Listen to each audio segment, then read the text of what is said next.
What's going on, YouTube? How you doing? Happy Saturday evening. This is going to be an interesting video. There's going to be, I don't know, it could take a little while, but I'll try to get through it.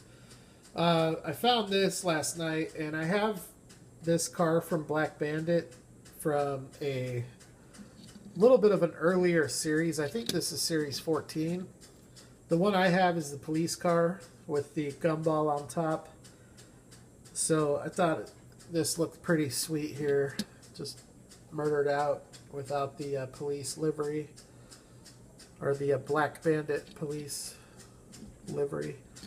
So really cool little green light. I do like my green light. So always try to get cool pieces like that when I can. I met up with a local, I don't know if I call him a collector or not, and I don't know if he watches the channel or not. I don't think he does, but he is a super cool guy. I've gotten to know him a little bit. He's in a local diecast club, and don't know if he collects, but he does a lot of helping people find stuff, and he makes himself a little bit of money doing it. But one thing he does, check this thing out. This thing is sweet, and notice those are factory spun posts. And it's almost like a Spectraflame finish. So I think this is something some people have picked up on, where you're basically just dyeing the casting. But it really, like he was showing me, he had a box of them, and some of them look friggin' awesome. So that's pretty cool.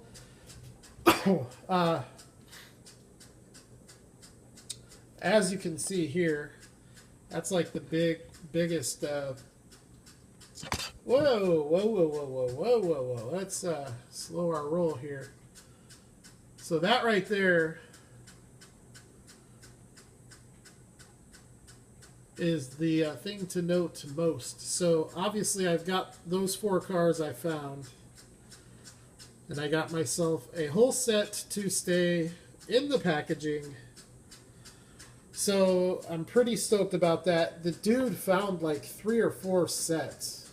No chase cars. He didn't find a chase, but he basically, so those cars are $6 a piece plus tax. So he sold them to me for $7 a piece. So he made 60 cents a car. So just, that's how cool this guy is, you know, because I don't know if you guys look at what those are selling for on eBay. $7 a piece is a steal. So I know what you're thinking. You're probably thinking, well, what about the other 2 that you don't have loose? Well, don't fret. He had those too. So I made a trade. I bought those 6, and then I traded for the Bluebird and Skyline. So I want to start with this Bluebird because this is a sick little casting. It's the same wheels as the civilian model, but black, which I think look fantastic. The trim on this thing looks fantastic. The graphics look, I don't know if I'd say fantastic, but they look really good. And I'll get into that in a second. But all the trim detail, very similar to the civilian model that we looked at in my last video. So the graphics, that's this livery is based off of an actual racing livery. It's a safari, African safari race. The Hot Wheels car from Car Culture is based off of it. It's a very popular livery. Tomica Limited Vintage is bringing it out in November. So you can take that to the bank that I'll be getting that car, because that car is going to be a spot-on replica, where like the Hot Wheels and the M2 here are kind of close. The TLV is going to be a spot-on replica. But I've showed this in a couple prior videos. This is the, oh, that's some tire junk. This is the Dido And the Dido, you can see, is a much more accurate interpretation of the car. But I think the M2 is much nicer trim detail. I just think this one did a better job executing the livery. Uganda 25. Really cool little car, but no question, I think the M2 is definitely nicer in this case. It's just missing all of the sponsor badges. But I'm very stoked to have this car. I love it. It's one of my favorite Bluebirds in my collection for sure, as is this Dido. So pretty rad. I love my JDM stuff. I know a lot of you roll your eyes at it, but eventually, maybe someday, you guys will get sick of Mustangs and Camaros too. This does have an opening hood. Does have the side view mirrors, which honestly, it's cool that they did it, but they should have made them black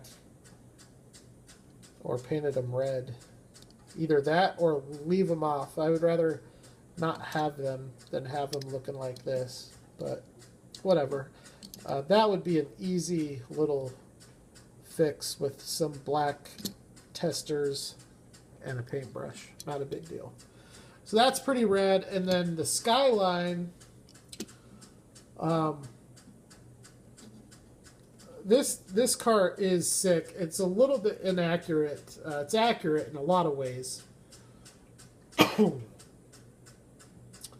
I think overall they did a good job on it.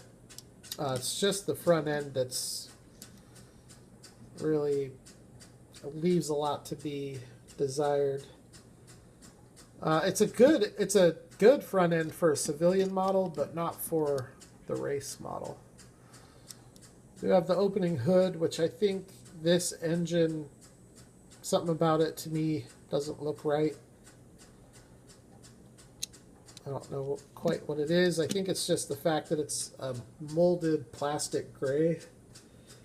Should be black or painted or something.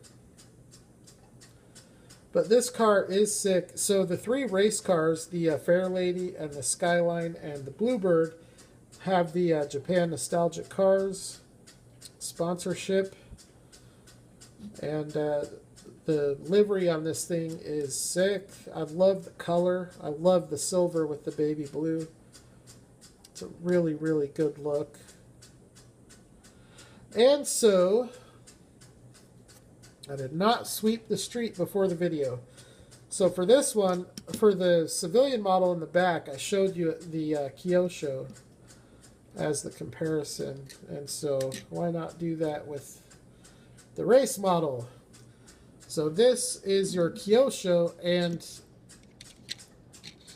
you can see with the M2, they didn't differentiate a whole lot of trim features from the race model, whereas Kyosho differentiated pretty much everything.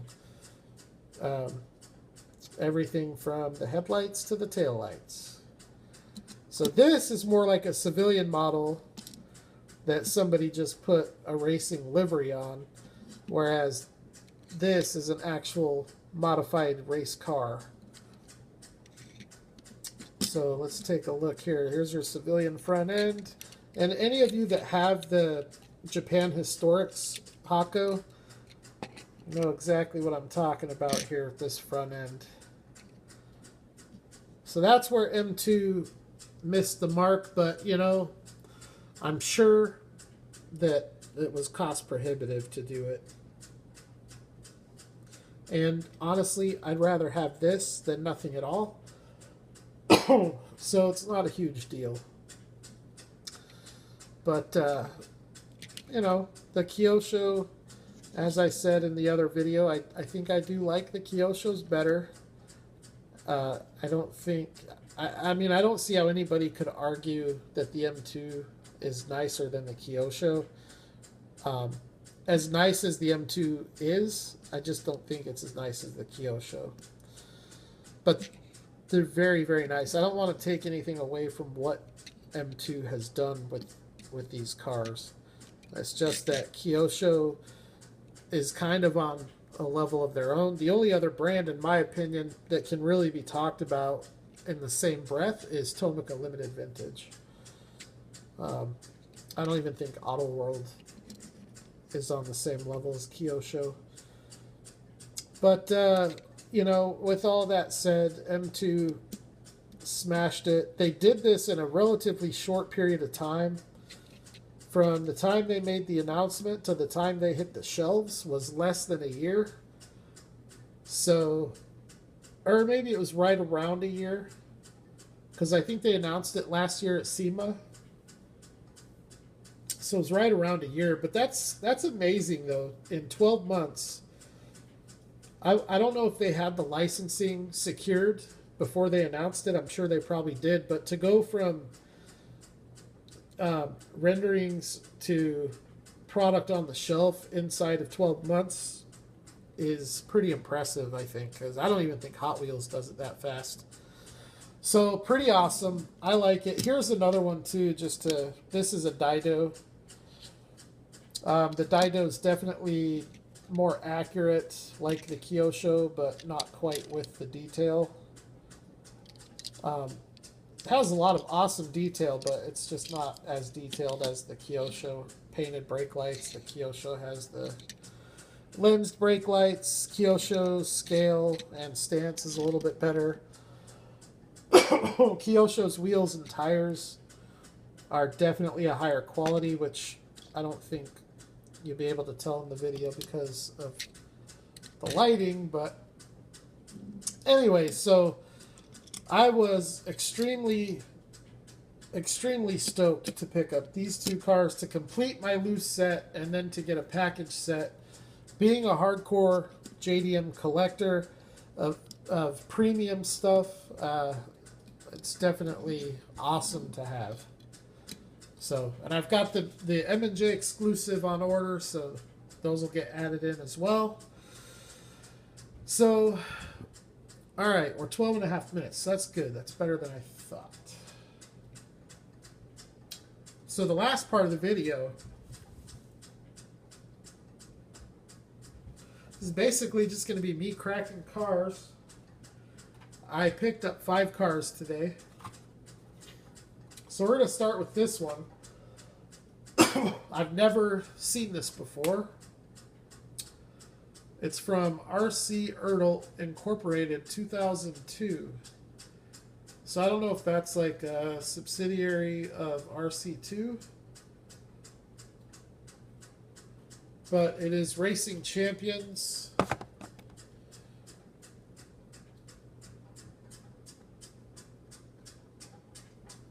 The A-Team van. Let's get it out and take a look. It looks really cheap in the package. Actually looks kind of awful, but you never know. Sometimes you take them out and it looks like a totally different casting. It's actually a lot heavier than I thought it would be. Yeah, I don't know what to think. It's kind of goofy. It's actually very goofy. There's no interior, which is weird because they didn't tint the windows or anything to try to hide it. The wheels are an accurate color, but a totally inaccurate style.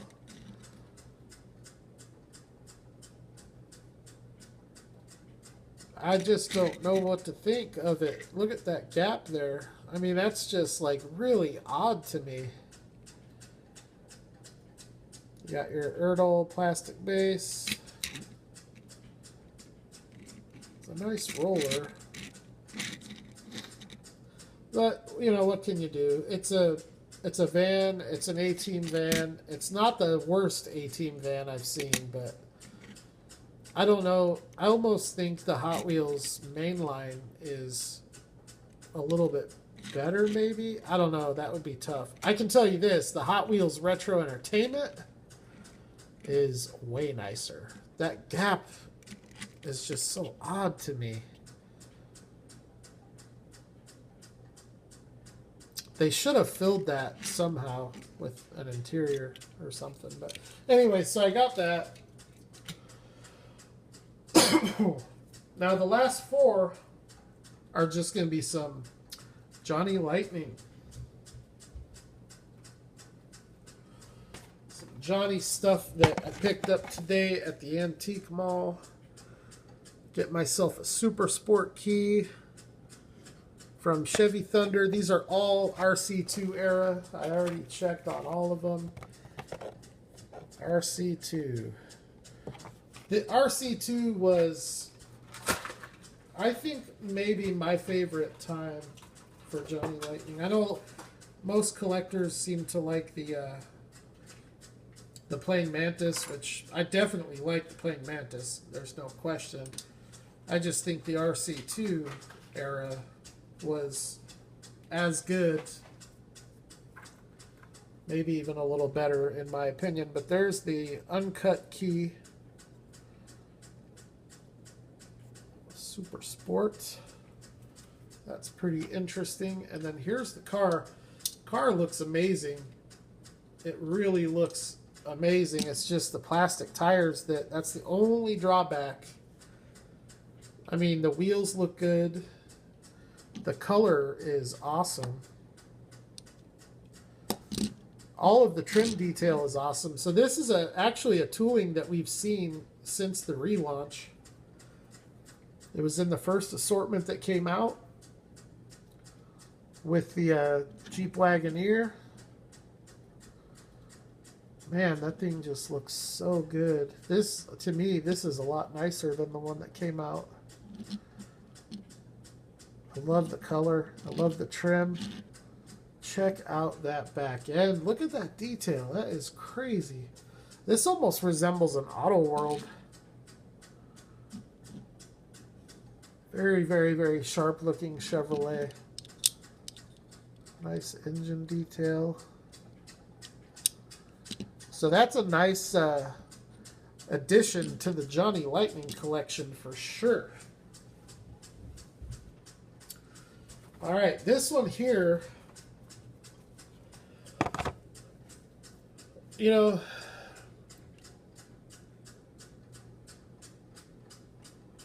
working class trucks and SUVs, you know, people, I don't really know what the, so this is also RC2. I don't know what the consensus is on the Chevy HHR, but what I can tell you as a collector is that it's cars like this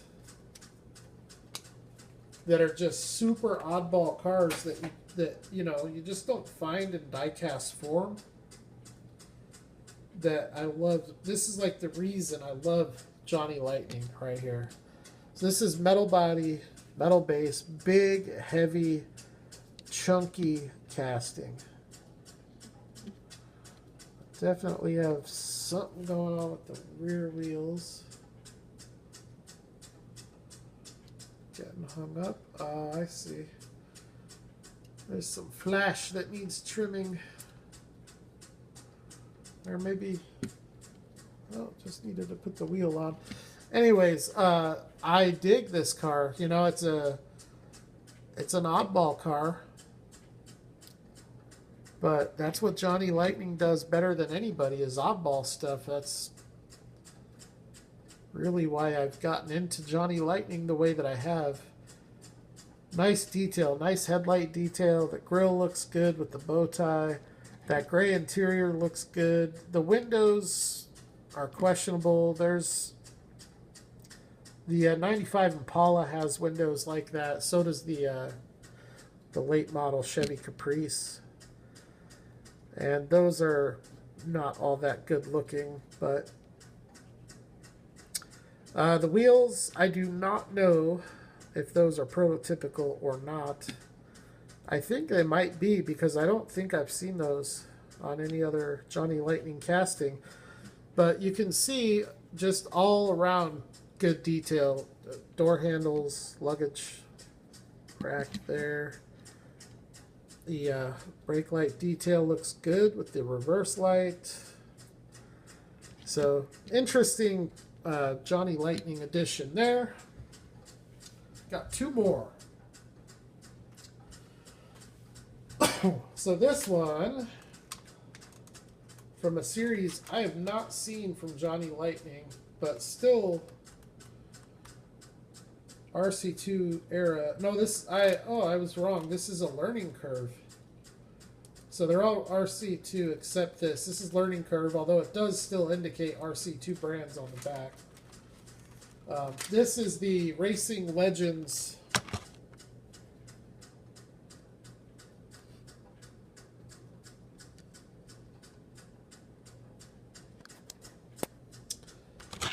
and it is the Arnie Bestwick Bossman Pontiac GTO.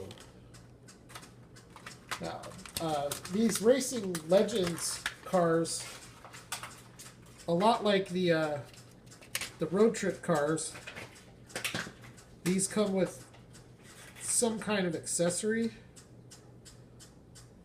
And to be honest,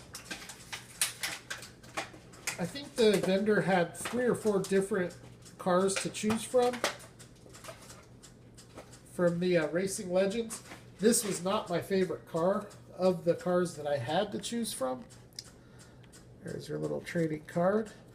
But the reason that I got this one is because it was my favorite combination of car with accessory. I liked another car better, but the accessory sucked. I don't remember what it was, but... So let's start with the accessory, because this is awesome, and every diorama should have one of these. That just looks really cool. Head to head. You got the JL with the lightning bolt. That looks killer.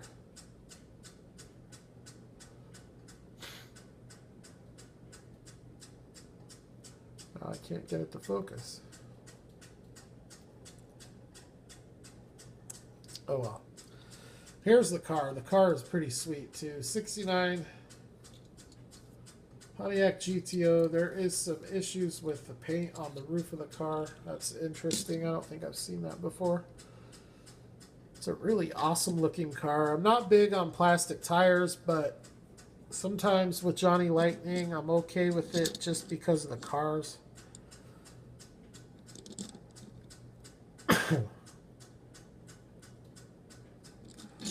Some pretty cool sponsor badges here. Bossman.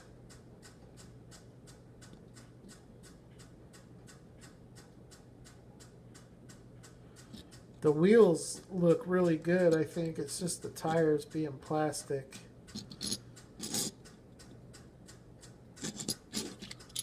As you can hear, it does have opening hood with a really nice detailed engine in there.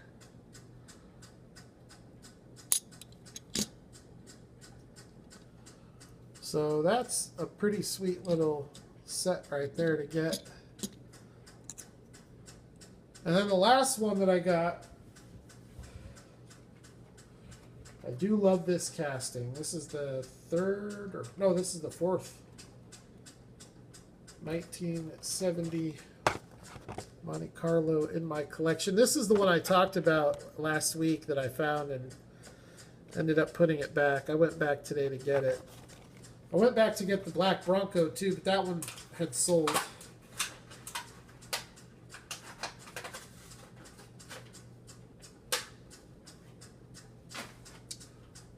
Got myself another Monte Carlo key. So I have a Super Sport key and a Monte Carlo key. Not that I care. So this Monte Carlo is awesome because it just looks so bone stock, but it looks so clean with the, it's metal on metal. Oh wow, that thing is such a smooth roller. It's metal on metal with rubber tires. It's got a nice cream color with a black vinyl top.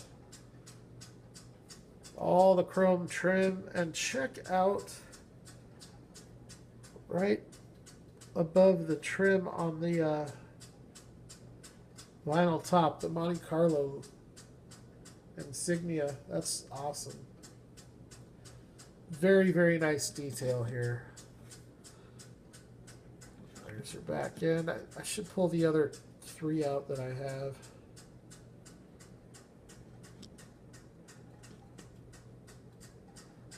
This would not be my first choice of wheels, but you know, it's probably pretty accurate. So, whoa. There's your metal base. It's a real heavy casting. Nothing too exciting going on under the hood. Nice detailed grille.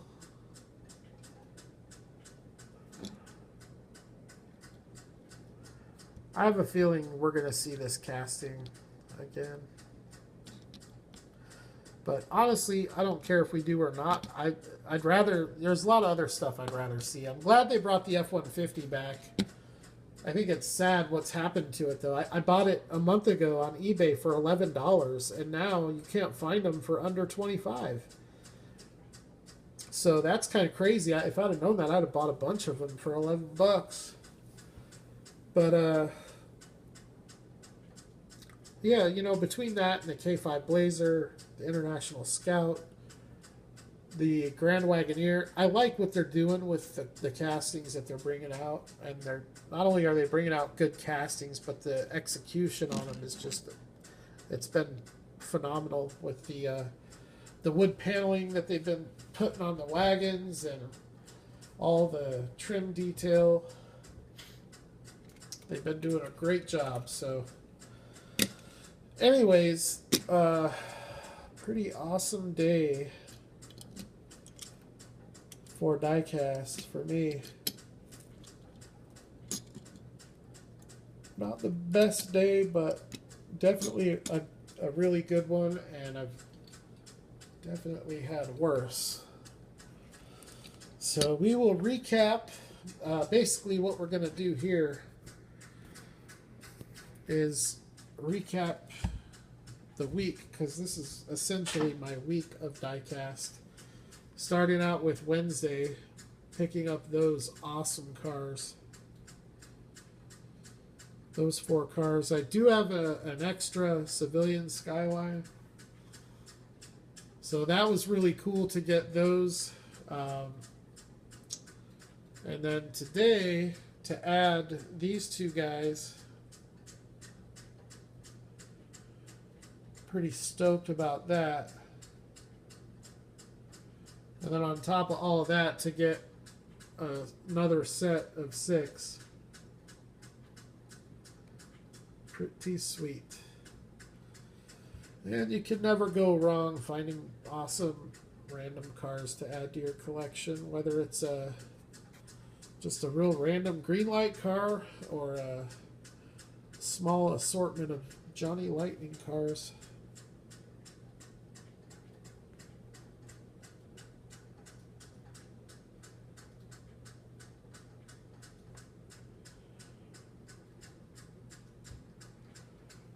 So there you go.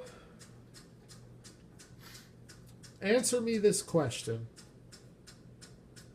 Not diecast related. I'm just curious. Does Conor McGregor have a chance on August 26th? Comment your thoughts below on that. I watched a couple of the press conferences today. I know who I want to win, and I know what all the talk is, but I don't think it's going to be the cakewalk everybody thinks it's going to be for Floyd.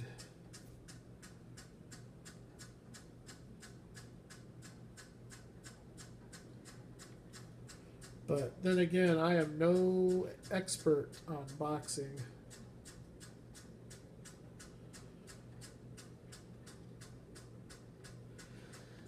All right, ladies and gentlemen, that's going to wrap up my video.